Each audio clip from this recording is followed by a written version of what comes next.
right, good morning. Thank you, Bill and Tom. Good morning. Morning. Okay, let's try that again. Try it again. Good morning. Good morning. Okay, all right, that's better. I know it's early. Sorry, being first is always hard. So we're going to we're not going to do calisthenics, but something a little bit similar. Make sure I can make this work. There it is. Okay, cool. So first question. If when I'm going to ask these questions, if the answer is yes, please stand up. Who uses Snapchat? Currently? Don't be shy. Currently? Or ever. Okay. What about Reddit? Keep standing. No, keep standing. What about TikTok? Twitter? Or X? Instagram?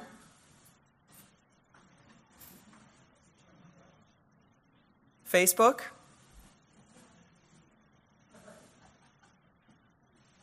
Okay, look around. This is nearly everyone.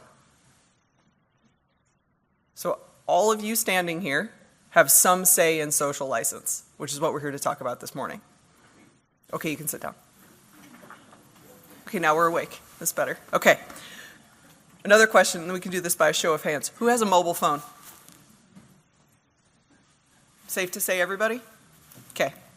So, everyone who stood up, everyone who raised their hand, which is everybody, has a way of visually broadcasting their opinion on an individual, on an event, on an organization, and their social license. We're all connected. And we're not just connected because we're in this room or because we're friends with one another, but we're all online in some way, shape, or form. So that also means we're all vulnerable. And knowing what you're getting yourself into by being here, wherever you are here, is important.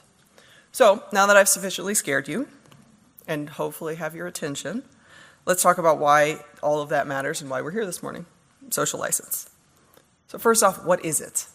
This is a long definition, but I think it's an important one because it's informal, it's community-based, it's an acceptance or approval that you get from said community of your company, your project, your event, your sport, in any given area to operate. So it's not like you get a driver's license. You don't pass a test. You don't get a piece of paper saying, here's your social license. It's a feeling. It's a belief that the public has in your ability to operate. Does that sound like anything you can think of that is in our everyday lives that we have to function with as humans? Trust. It's a lot like trust. Which means it can come crashing down at any moment because of seemingly the smallest thing and take a lot of effort to rebuild. So why does that matter?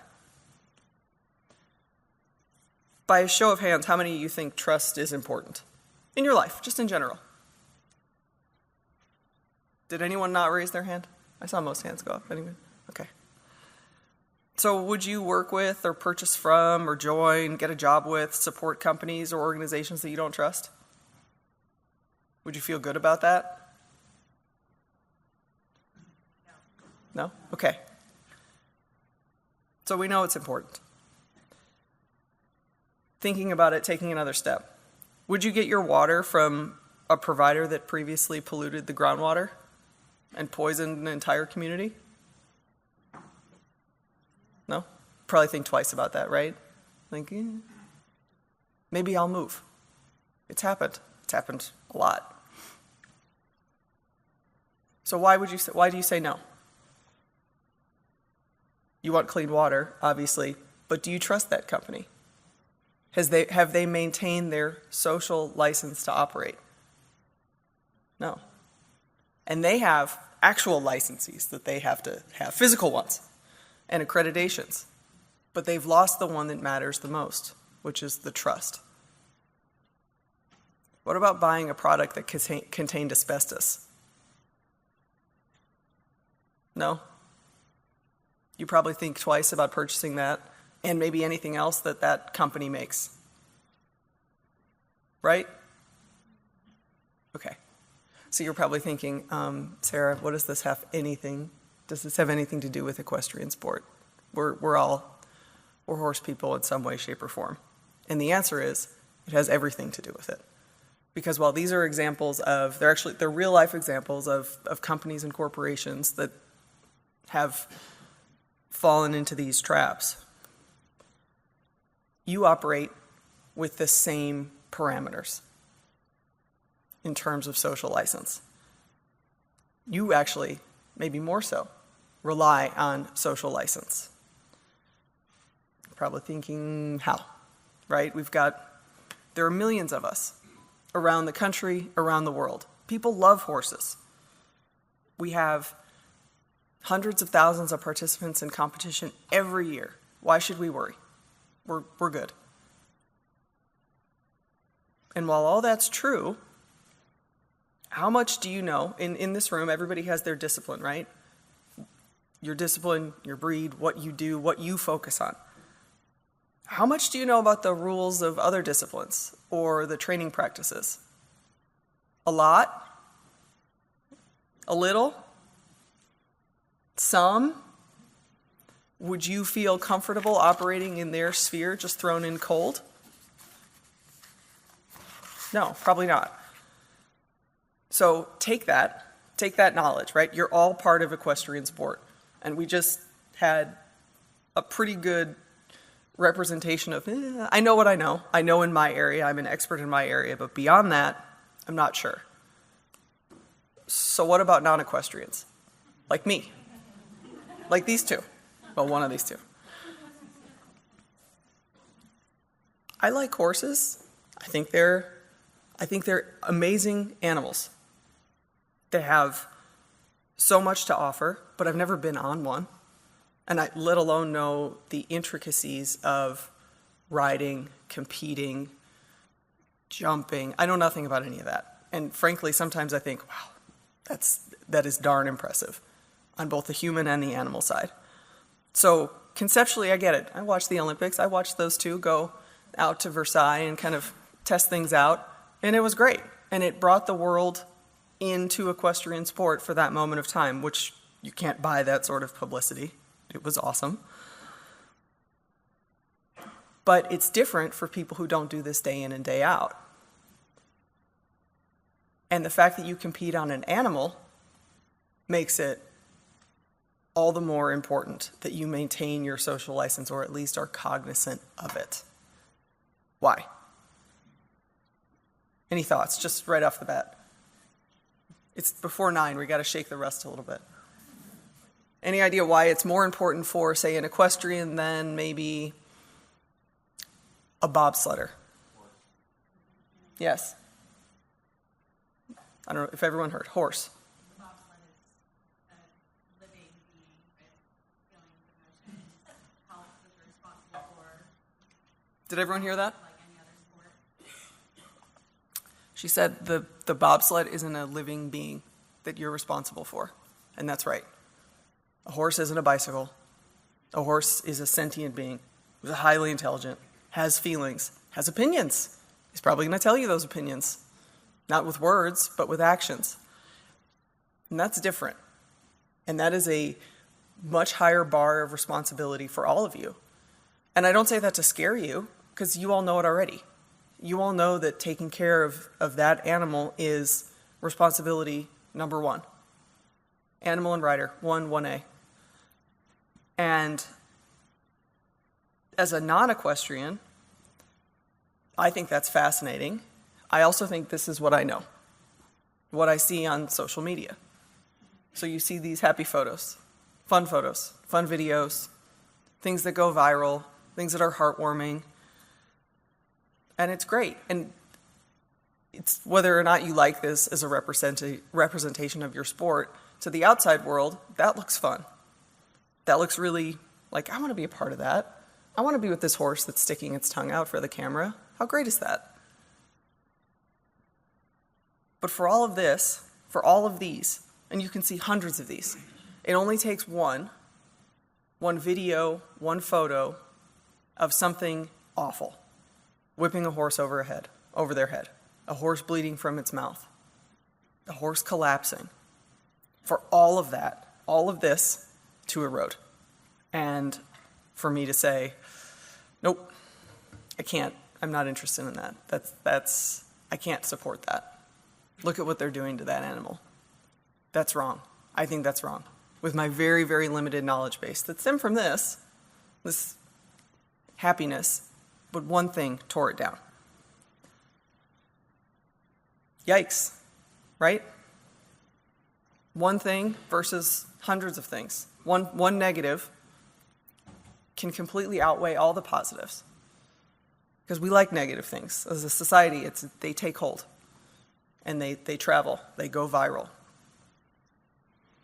Now, you can't control everything. You can't be everywhere. I said yesterday, you're not a casino, right? You don't have cameras everywhere. You can't see everything that's going on at all times. Things will happen. There are bad actors. That's life, right? In anything.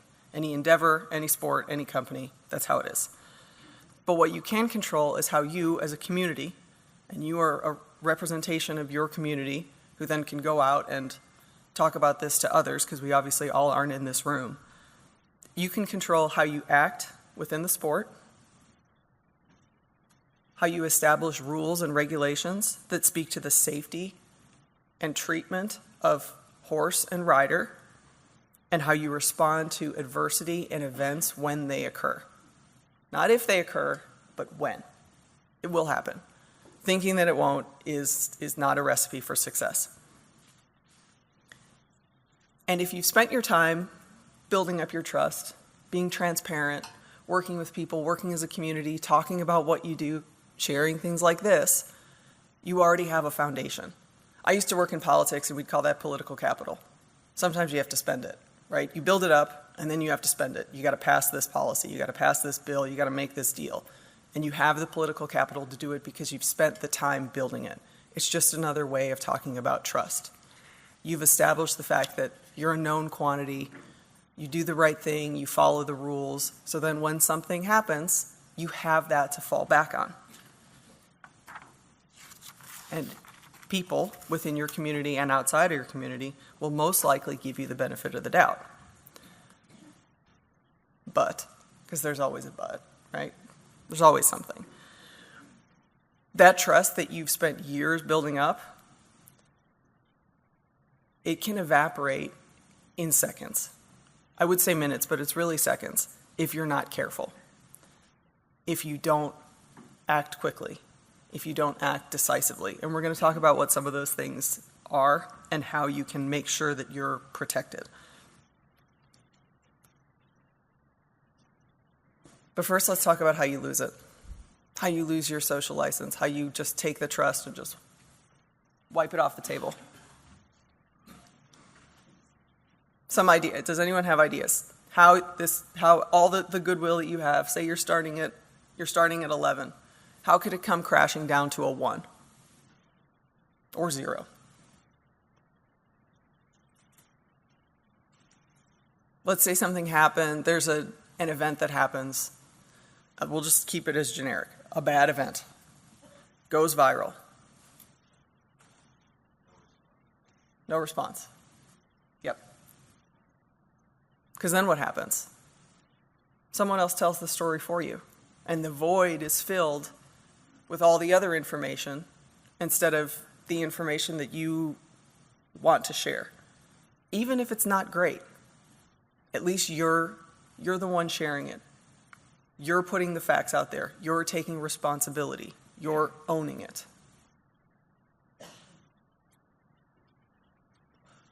I used this example yesterday in a smaller group meeting, and I think it always hits home for me. Not that I ever did these things, but as a teenager, if you missed curfew and you got home late and your parents were sitting there and, where you been? If you stand there and like, oh, well, I was doing this and then that, and I lost track of time, my watch stopped, I couldn't find a ride home, doesn't that just make it worse?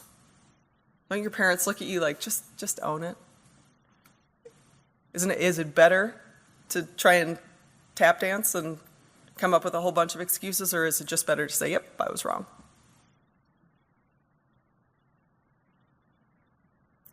Hello. Who would go with I was wrong, right? We used to joke at my first job, just let the bus run over you. It's easier. It's one and done. And then you get back up, you dust yourself off, and you go on to the next. Because you've kind of earned it. You earned it by owning it. And then people forget.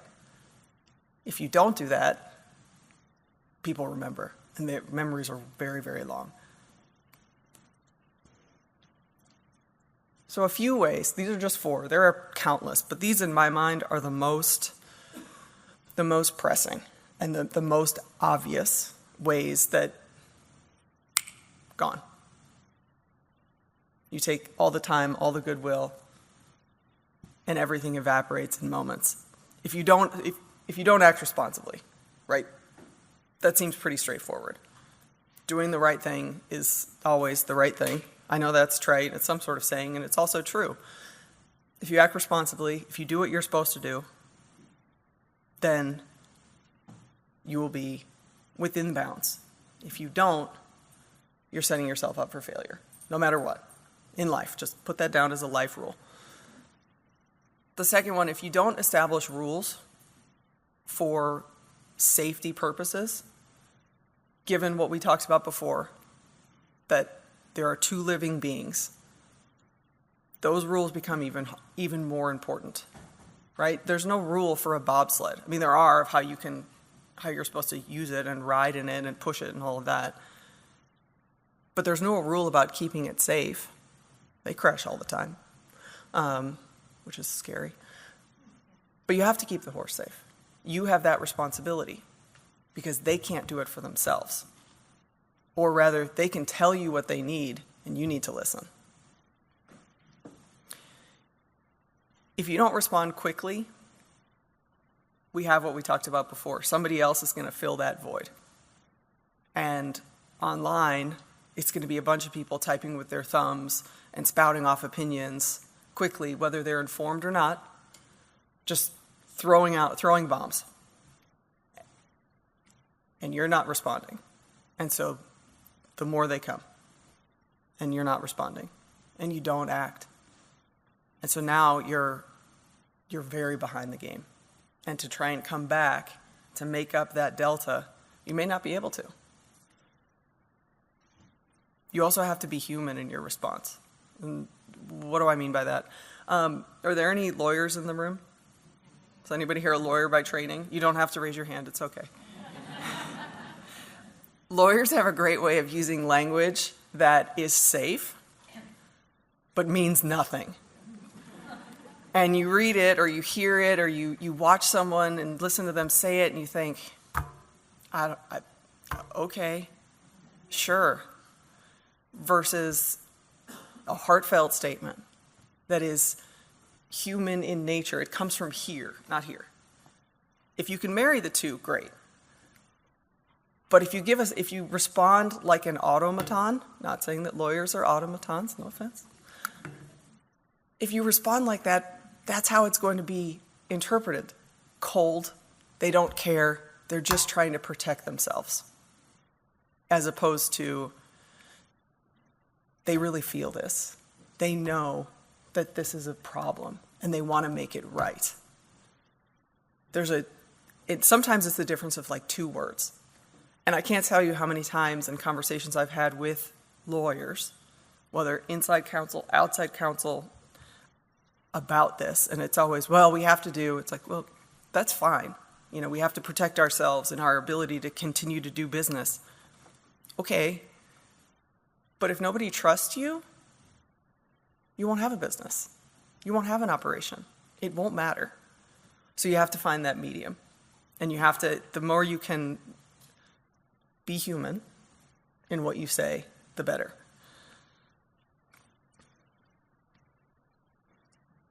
So if you look at these, take all these things, right? And if this is coming from inside or outside, it doesn't necessarily matter because there's incoming questions, incoming outcry, incoming rage. But if you fail to address those concerns from within your community and your network of stakeholders, which is what you all are, right? You are all part of this community. You all have a stake in equestrian sport as a whole. Your audience number one, when something happens, when there is an adverse situation, when one of these scenarios that we're going to get to in a little bit occurs, you all are the first line of defense because you're also the first line of advocates. You are the ones who are within the sport. You're in the organization. The trust that USEF and your individual breeds and discipline and the organizations there have, you guys are on the front lines of that. And it's important that communication flows that way. I'm not nearly as important as a non-equestrian. It's important. It's important to communicate with people like me, but you have to make sure that your house is in order first. Okay, so we hear a lot in society and about cancel culture and the social media mob. You all know what I'm talking about, right? Basically just angry, like angry. So isn't that just this? Is losing your social license or talking about social license, isn't it just the mob coming after you? Yes and no, right? There's a difference. And the difference is that the stakeholders, so y'all that I talked about, members, audiences, outside folks, doing right by them and responding authentically with humanity and with a genuine feeling of whatever it is. It could be remorse, it could be anger, it could be outrage, it could be contrition, depending upon the situation, that will pay dividends. Whereas with the mob, it doesn't matter what you say. Not at all. They are just, like it has a face. It's just a bunch of people, nameless, faceless people online for the most part, who are just angry.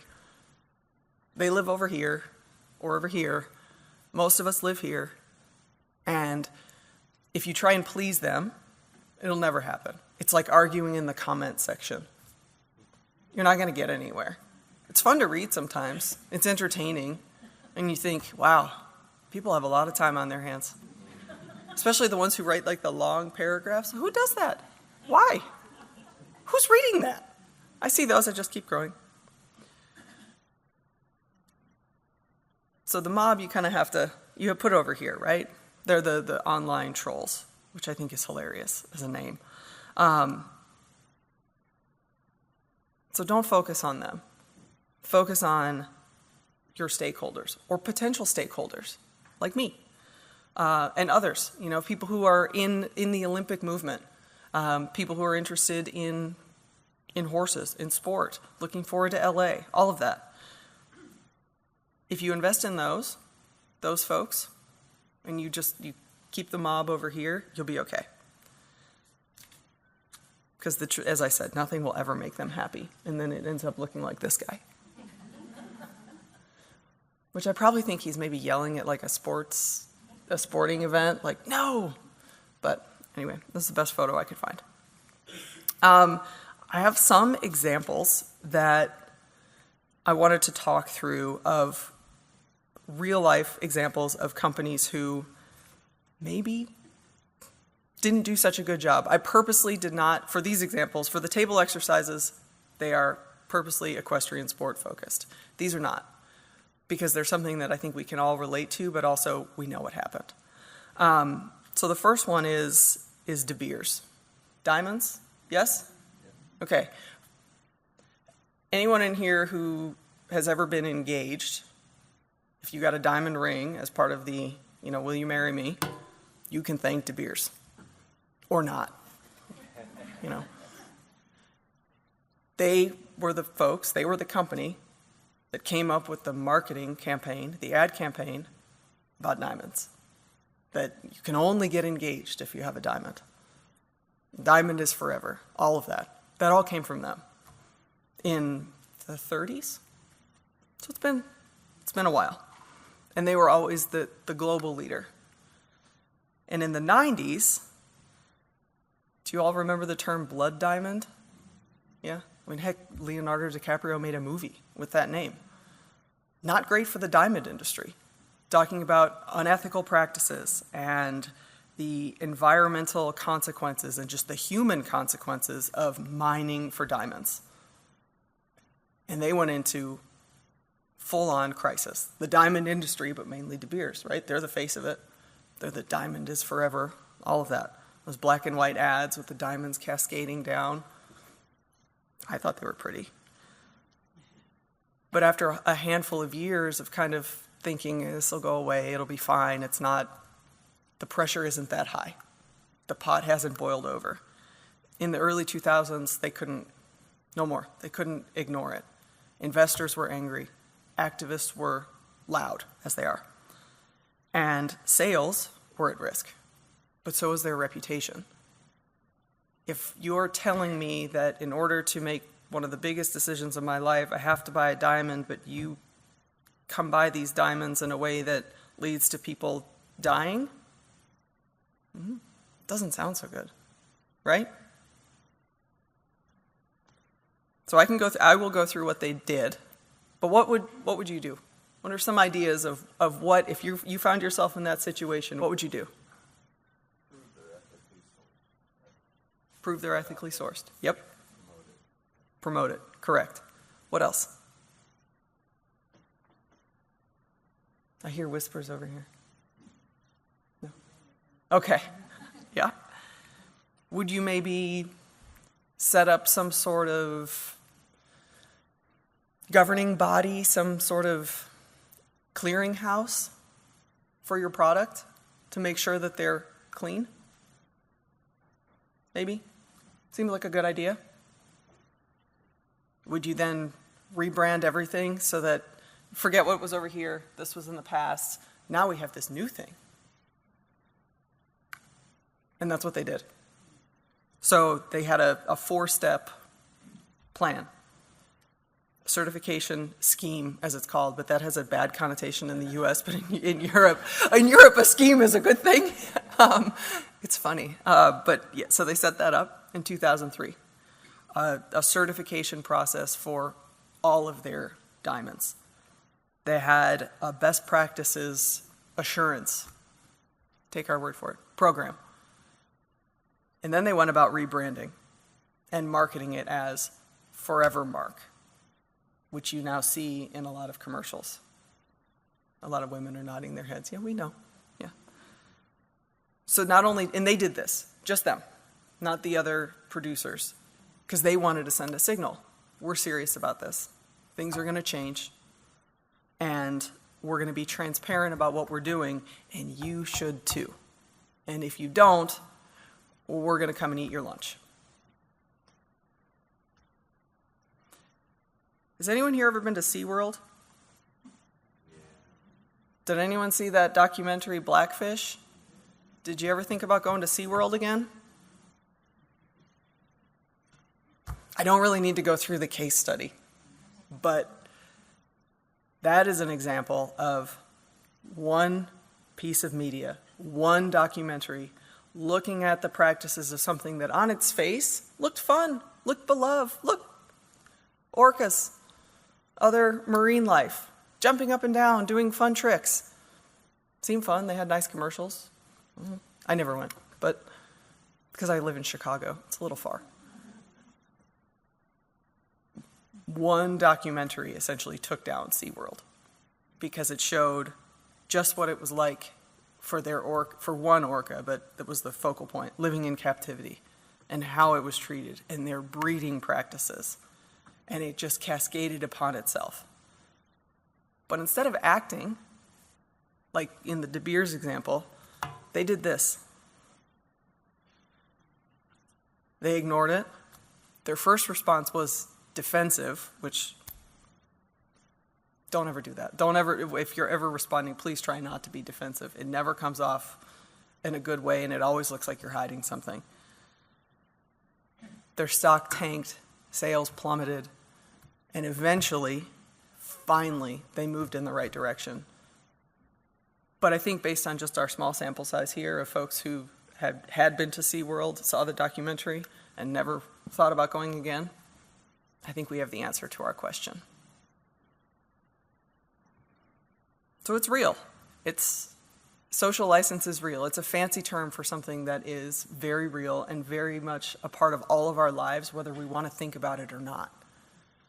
Whether it's your life as an equestrian, whether it's your life just as a regular person, it plays a role.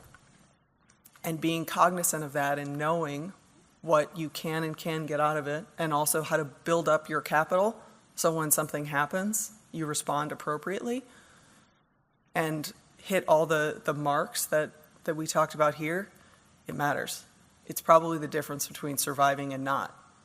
It's no different than a friendship, actually. You lie to your friend, your trust gets eroded. You lie again, they may not be your friend. It's no different.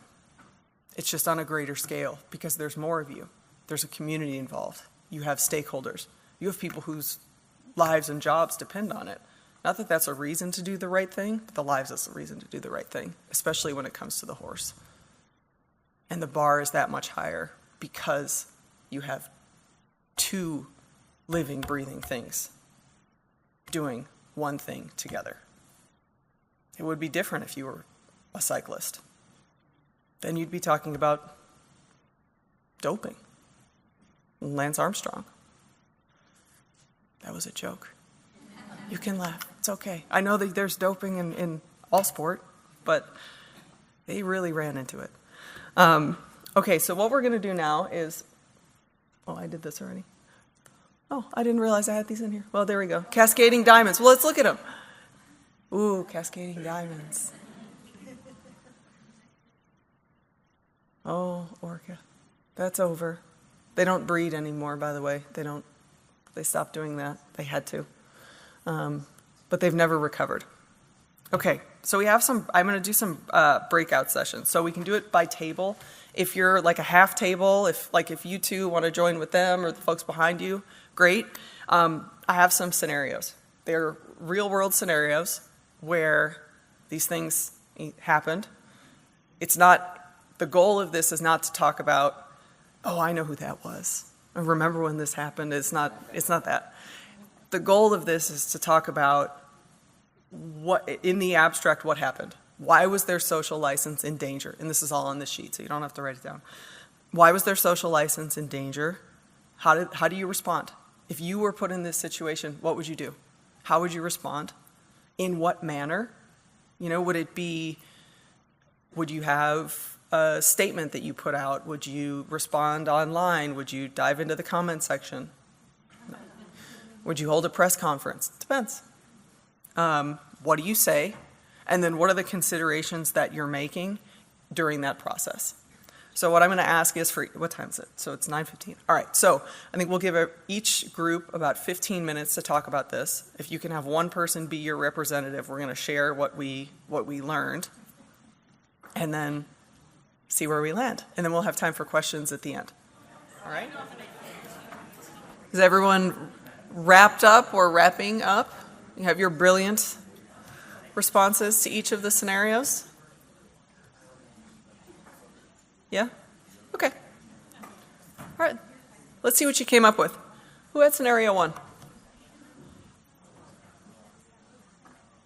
I feel like the answer to the first question for all of these is probably yes. Otherwise, we wouldn't be doing them. But so yes, your social license is in danger because assuming that the video came out, it probably suggests that you're somewhat important in your breeder discipline, and so your social license is in danger because you have violated the sort of implicit agreement between you and the horse and the discipline that you're in to take care of your animal, to take care of your equine partner.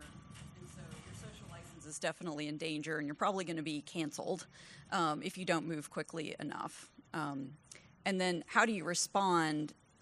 How quickly,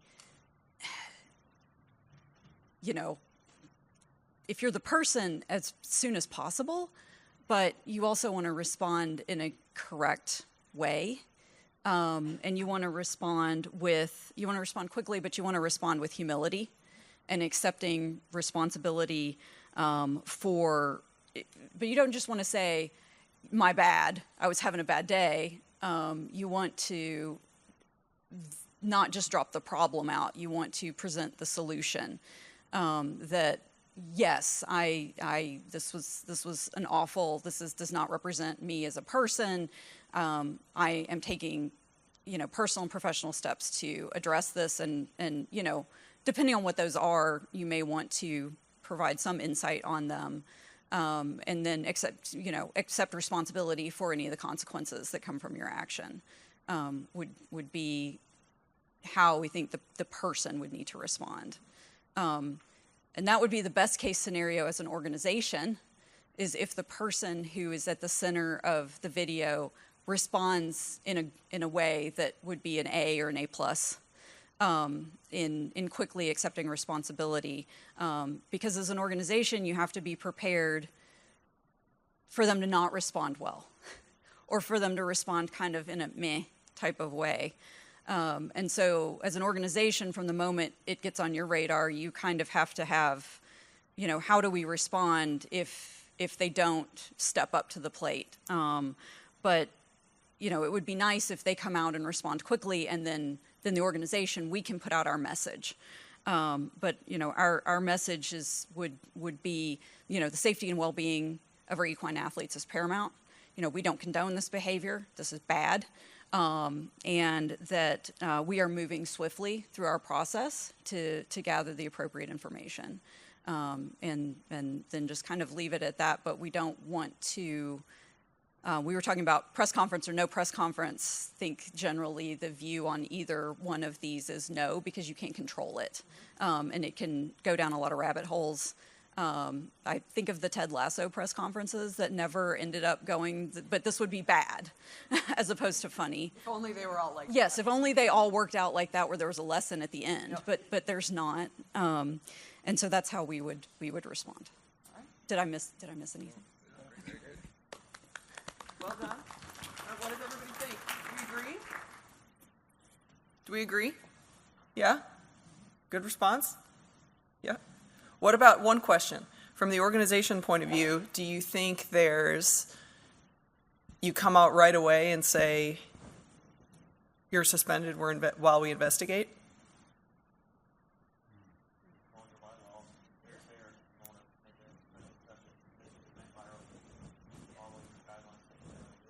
Did everyone hear that? Yeah. Follow your guidelines and your bylaws. Don't make an exception. You don't have to make an exception just because it went viral, but follow the rules you have in place. That's why they're there, right? Yeah? Okay, well done.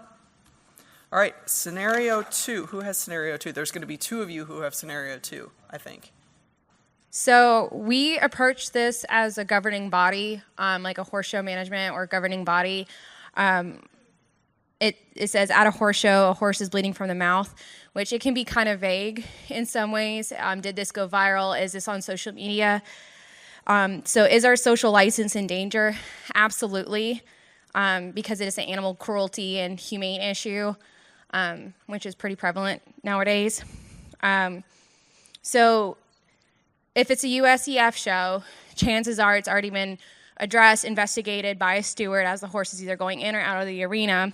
But we decided as either an organization or a show management, basically we would state our animal welfare policy as it was happening, just so anyone who may not know what was going on, we can remind them that, yes, we do stand behind animal welfare, and it is paramount to us. But if there are individuals that know what's going on, they know that we take the situation seriously without, making it a big deal initially. If it has gone viral or if it has gotten on social media, we decided that after our initial animal welfare policy that we would again state our animal welfare policy. We would state the rule that was violated, and that basically that our organization was investigating it with vets, stewards. We decided that our organization will also take pictures and videos as that event was happening so that we could document it and address it as well. But basically, would state the animal welfare policy, state the rule, and then that we are investigating it and handling it internally.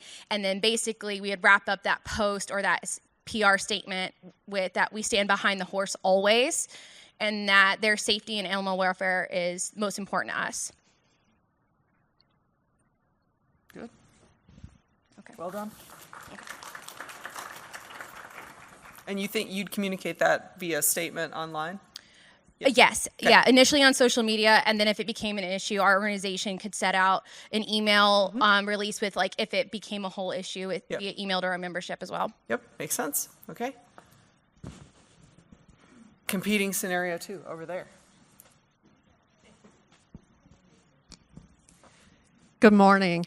Our group also agreed with what the first group talked about, but we also said, yes, it is a social licensing issue as well, and it is in danger for the same reasons. But some of the other things that we covered as well were, we have rules, and we were talking about from an organizational point of view and an official's point of view, as well as management's point of view. So we do have rules in a lot of cases that do tell us what to do with a bloody mouth. Some are eliminations, and we have rules that are being looked at currently right now. Some of the other things is education, educating people about, and this would be done almost beforehand than after the fact, but horses can have blood coming from the mouth. It can be either athlete-induced. If it's athlete-induced, chances are it's abuse or cruelty. But on the other side, a horse can bite their tongue, bite their lips, whatever the case may be, just like we do. And then the other thing is, have somebody who is part of the show that does talk about issues that come up, whether it's the blood or other social licensing issues. One of the things that we were talking about, how to help this in the future, we've all been through this, or some of our more mature people in the room have been through this with PETA. And we had major training sessions for organizations back in those days. And we need to be able to learn to talk the talk about the situations that are happening. And we need to educate our officials, our show managers, and things of that nature, how to handle these situations. So those were some of the things that we talked about. All right, so I'm hearing, talking about the rules, education about various scenarios, and then also follow said rules. Yep, all right. Any disagreements there on either responses to scenario 2? It's funny you brought up PETA, because somebody has that scenario too. Okay, where's my scenario 3 table? So the discussion at this table was interesting because you've got licensed official, organizers, riders, and then somebody from USEF. So people were looking at it from different perspectives, but everyone agreed that, is your social license in danger? Probably, if this was streamed or it's gone out on social. If it happened at a show and it wasn't videoed and no one knows about it except for the judge and the other competitors, less of a social license issue. But assuming that it was streamed, how do you respond? Some people at the table were responding in their role on the ground at the competition. So what would they do on the ground? And then we stepped back and looked from the organization, and the response depends. First, you want to get a good understanding of why the whipping occurred. Was it because they were frustrated and angry, or was it warranted because the horse was unruly and creating a dangerous situation, depending on how many people were in the ring at the time? And if that's the case where it is warranted, well, you want to ensure the judge and everybody's following the rules. But if it's warranted and this is going viral and somebody's got a clip out there, then it would be a good idea to provide some context around what happens, but lead with, I think over here, what you all said with the horse welfare statement, lead with how much we prioritize the horse's well-being. So our conversation around this, a lot of it depends on, you got to get in and pull out more of the facts. Was this a minor? Was this just was it a young person, a bad rider, or was this a professional in the ring that lost their cool because they were ticked off about their performance? And those nuances make a difference in how you respond. Anything I left out? No? Okay. Great. And that's all true.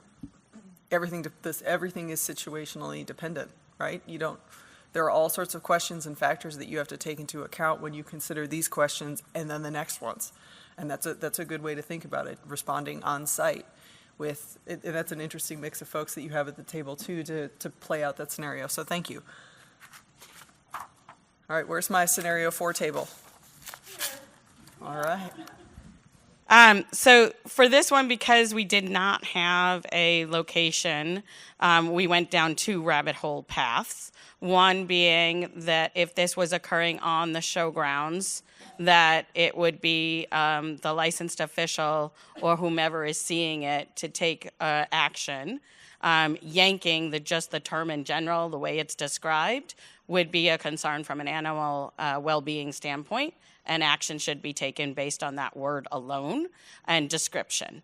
And again, focusing on the action that's being done, so the yanking, and confronting the person as a licensed official, ensuring our licensed officials have the authority and the support to take that action quickly and respond to it.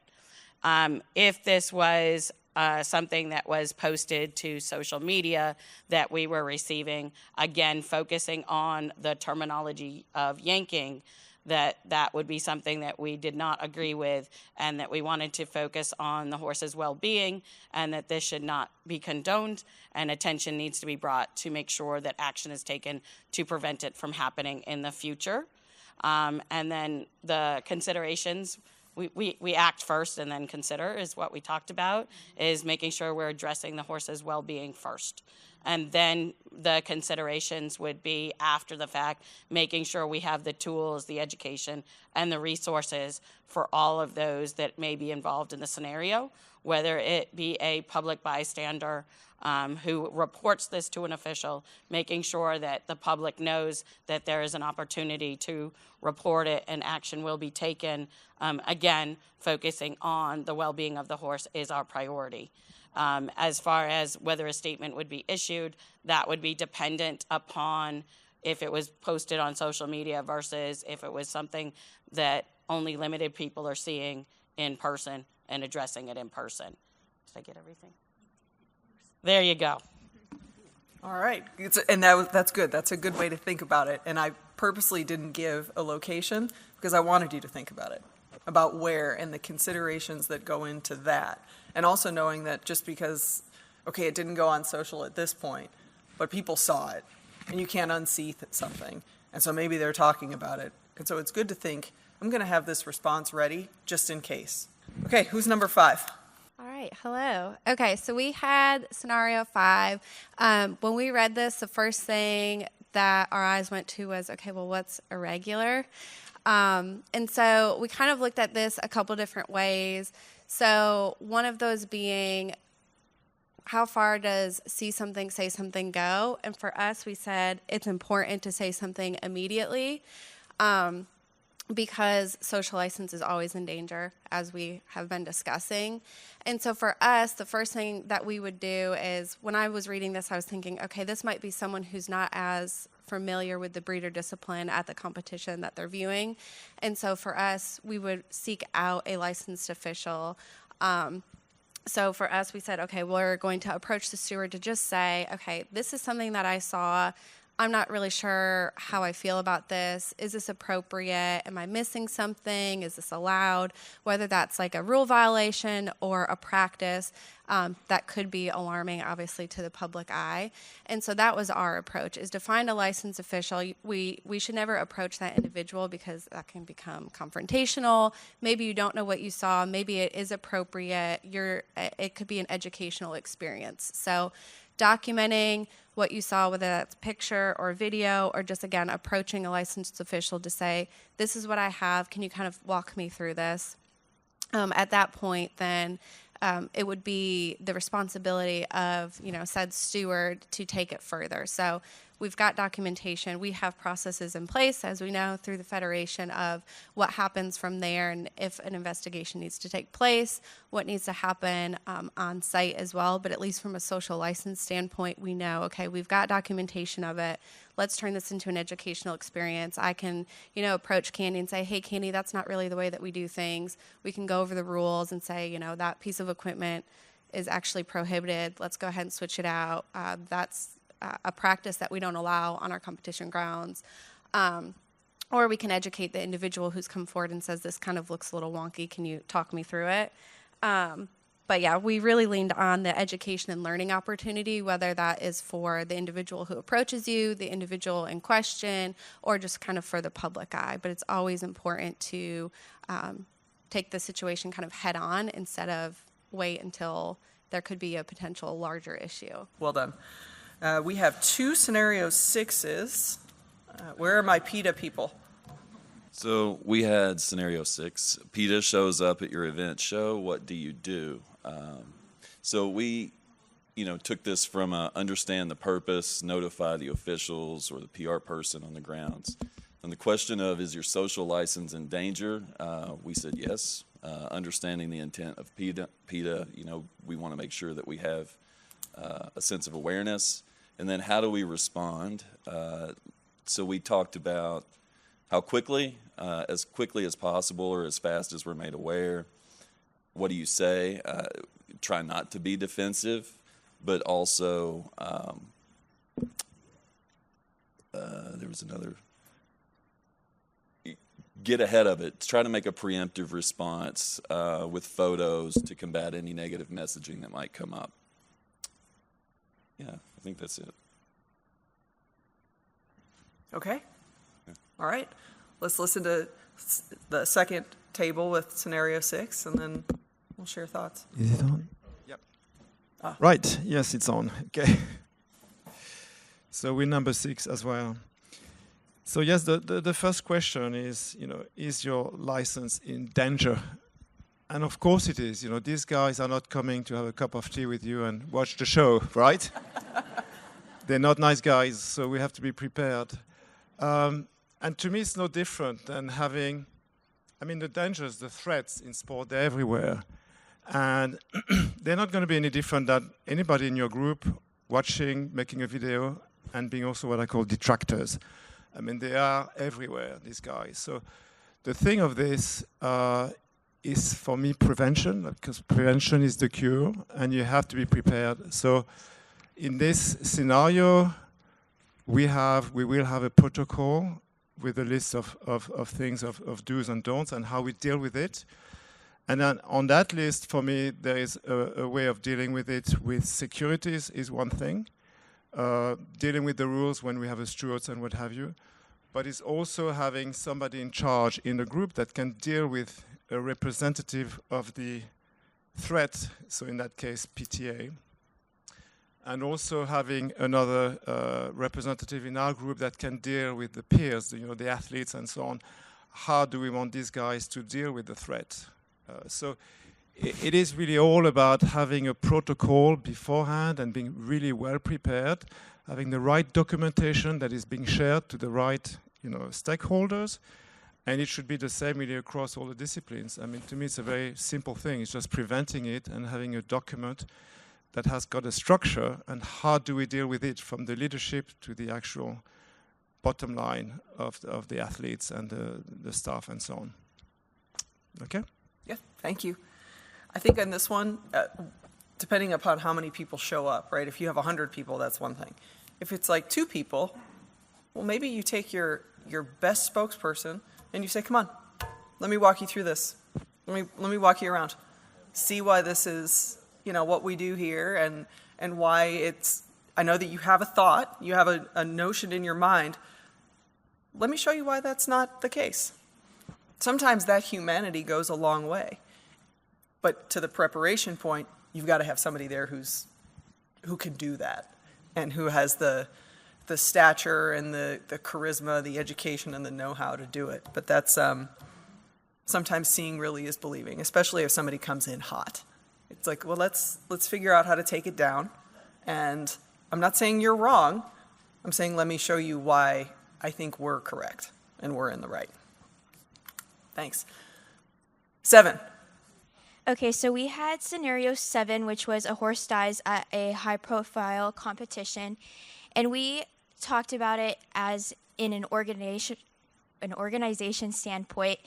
And so we looked at the first question, which is your social license in danger? And of course it is, because it depends on who's hearing that information. So anyone who hears that a horse dies at a competition, of course they're going to assume it was abuse. But there's a few different reasons why a horse could die at a competition. And so we kind of thought about how we would respond. It's really important that we would respond quickly, because the word's going to spread quickly and people are going to make the assumptions, and then they're going to spread false information based off of what their assumption was. And so we talked about how it was important that we would put out a statement first saying that we were looking into what caused the death, if it was a natural cause or if it was induced by something else. And then we also talked about where the horse died, like if it was in an arena that was under the public eye, or if there was a live stream, or if it was just in a stall and someone discovered it. So we thought that it was important that if it was in the public eye, that if there was like a live stream, that we turned it off quickly, and then we just went into like the logistics of how you would figure out what caused the death, and then you would have meetings with going in the stepping stone of you talk first with the people that it directly affects, like the owner of the horse, the judge that maybe if it was in an arena, the person who was riding it, and then maybe a trainer, to make sure that, respond with compassion, because if it is an accident, then they're going to be going through grief of their beloved horse like died in the middle of a class. And then we also thought about later how we would respond, about how if it, once we had more information, what the logistics of how we would respond, and if it was something that could have been prevented, how we're going to prevent it in the future. Well said. I think that point there about facts mattering and responding with compassion, that's key, especially in a tragedy. There should be another scenario 7 group. It's me. Hi, over here. So our table said, yes, obviously your social license is in danger, especially if it's at a high profile competition, because most likely it is on the stream and there are photographers and media in attendance. So it is going to be something that's very public. One of the most important things our group said was that in the response, there has to be an element of humanity in the response, and that the colder the response is and the more, copy paste the response is, the more backlash you're going to get from the general community. And as an industry, we need to do better in that sense of making things more humanized, and especially when it's a loss of a horse. Also, that we have to relay how quickly professional care was given to the horse, and reiterate that there's a plan and a process when things like this happen, and that there are veterinarians that are quickly assessing the situation, being able to care for the horse, giving it the best possible chance of recovering. And be ready for that in the moment, not wait reactively to say that has to be something that is said almost immediately after the horse goes down. And that also, with the considerations, there's a lot of parties involved that have to be able to be in agreement on what a statement says and what that looks like, whether that be the owner, the rider. Like she said, there's a lot of people, whether it's if it's natural, there's so many factors that go into it that you have to be clear on who needs to be included in that chain of process, but also, again, not forgetting the humanity of the situation and being upfront that there's more information to come, and there will be more information to come, but at the moment, reiterating the care and the professionality of the care that the horse is receiving is really important. And I think that comes both from the federation side, but also the organizer side as well. The more, to your point, Sarah, the more that narrative is controlled by the people who are aware of what's going on, the less room there is for insinuations or for more conversation to start with false facts. So that was kind of our piece of the statement, but it has to be immediate. It has to be truthful. It has to reinforce the care that the horse is receiving or has received, and that there will be more information to come based off of what happens, whether that goes for a necropsy. You can decide how to say those details, but the humanity part and the preparedness part is really important.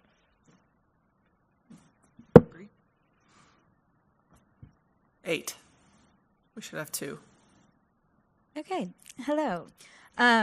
This scenario, we kind of looked at it specifically as if the horse went down with a rider on it at a show, considering it's televised.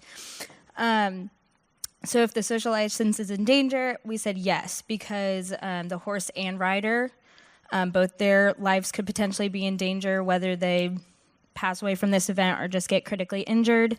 And with the fact that this is a televised event, you have maybe hundreds, thousands, some sort of number of people that are probably watching this event, considering it's televised. So I think with other people, maybe it's just spectators, maybe it's other participants in the competition, they will probably start to create their own narrative on that as well. So I think for the response as quick as possible, just to give attention to the issue, if the horse and rider did go down in the competition ring, I think it would be smartest to say what we do know at that time, as far as we have a vet, we have the EMS, we are giving the situation attention, and letting people know that we're dealing with it. We may not know all the facts right in that moment, considering the horse may still be in the ring, and we wouldn't be so sure of what was happening at that present time.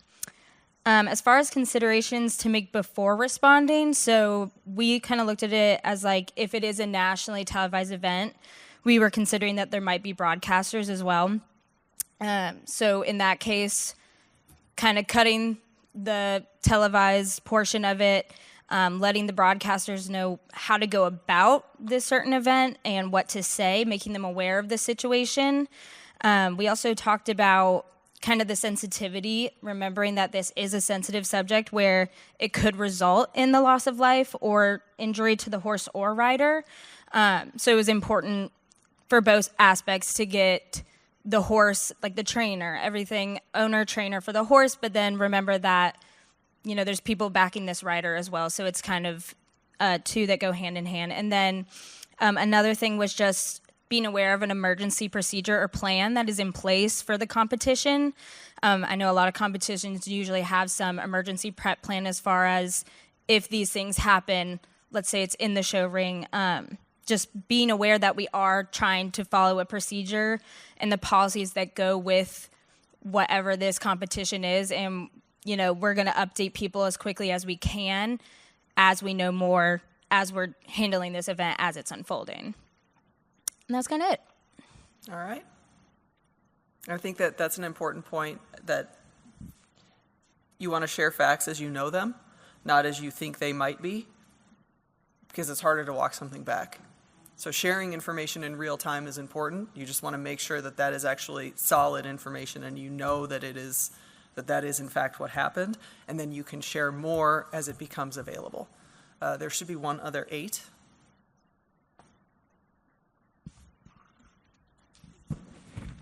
So along the same lines as what you guys had come up with. So is your social license in danger? Absolutely. It's a visible trauma and concern for the horse's welfare. The concerns that immediate to mind are that the horse, what people would immediately say, social media immediate, it's a live stream. So the horse can't speak for itself. The horse isn't responsible. Empathy for the horse didn't want to do this. The horse doesn't deserve this. Animal cruelty, all the things that would be floating around social media. So you would want an immediate response, immediate action. One of the things would be you have a horse laying on the ground, tent it, if at all possible, because the less you can't unsee what has to happen next. So you would want to limit that and obviously take off the live stream, but the people that are there physically viewing this, tenting it would be a best protocol, potentially. Train your commentators in advance for such occurrences so that they have pre-planned response for situational outcomes. Stay calm.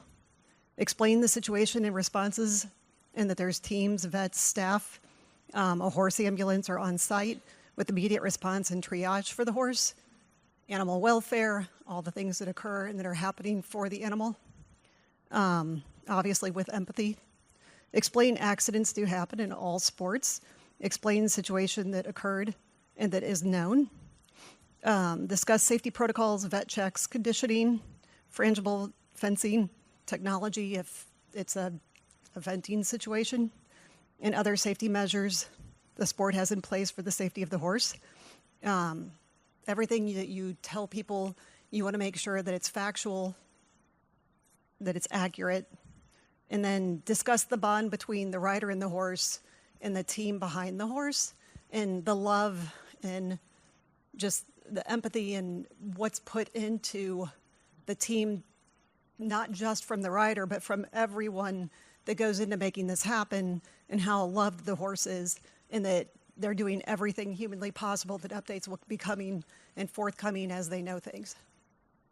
All right, thank you. We have 2 more, and we have to be quick because we're running a little bit over. So if scenarios 9 and 10, if you can both be lightning fast, I would appreciate it. Who's 9? Hello, everyone. So our scenario was a little bit vague as well as previous scenarios, as we didn't know the severity of the injury of the rider. But I think that's important in this as well, and it changes how you do respond to this scenario. Is your social license in danger? Yes. Seeing a rider fall at any event is traumatic for equestrian, but anybody watching. We discussed, there is a parasocial relationship sometimes between us as spectators, as fans of these riders and athletes. So seeing them fall, sometimes it feels like we're falling with them. So in response to this, it's important to be fast in your response, but also be factual, like previously said to other scenarios. This one is a little bit more touchy because we're dealing with, medical staff and laws around what we can share about their situation. But sharing if they are, obviously, if this is a very serious fall, very serious injury, first of all, you have to share, are they alive? That would be your top priority.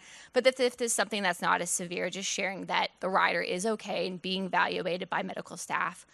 Sharing how quickly the medical staff were able to get to that rider and the horse, and then following up with their care and what has happened afterwards.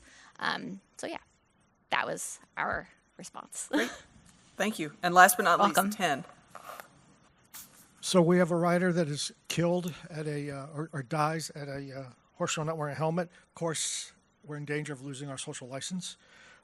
We have to respond as quickly as possible, but we have to consider what to consider before we respond, though. So we think, obviously we have to evaluate the situation. What caused the death? What are the facts around this death? We all understand there's a benefit of wearing helmets. Do we need to stop the show? Who saw it? Was it live streamed? Were there no video? Were there photogs? We have to assume that it's online somewhere because everybody has their phone. So our response, we start with our condolences to the family of the rider, to the community, and to really the horse sports world. We really express our condolences. I think, we have to have someone from EMS on site. We'll talk about the safety procedures that we have in place, and that we'll continue to update as we learn more about this terrible tragedy. I think we explained that helmets are not mandated in our sport. That's something that, obviously we're going to consider moving forward, potentially changing some of the safety protocols to keep the sport and the rider safe. Great, thank you. So we're up against time, so I'm going to be brief in my closing comments and just say this. I talk to a lot of groups, a lot of organizations across the spectrum, sports, private, nonprofit, government, et cetera. And more often than not, people will say, well, you know what, people just don't understand what we do. So, that can't be your response. Bring them in. It's a big tent. There's a lot of you here. There's even more of you out there in the world. Invite people in. Whether or not they ever become an equestrian, doesn't matter. Don't leave them on the sideline. If you bring them in, everybody wants to be a part of a group. You want to feel like you're welcome. So instead of dismissing it as, well, you don't understand, talk to them about why you do what you do. Not dissimilar to the PETA example. Okay, we know that we probably will never agree, but maybe we can find some common ground. And I can talk to you about my perspective, and you can talk to me about yours, and we can walk through this together. And if at the end of the day we both leave and think, well, that was an okay conversation, that's a win. So invite people in, show them what you do, show them why you spend so much time and energy and mental and emotional capital doing this. They'll see it, and they'll see your passion. Whether or not they ever join you, doesn't matter. But you've brought them in, and you've probably gained an ally and maybe even an advocate. So I'll be here in the back because I know we didn't have time for questions, but I'll be around for the rest of the day, and thank you very much for your time.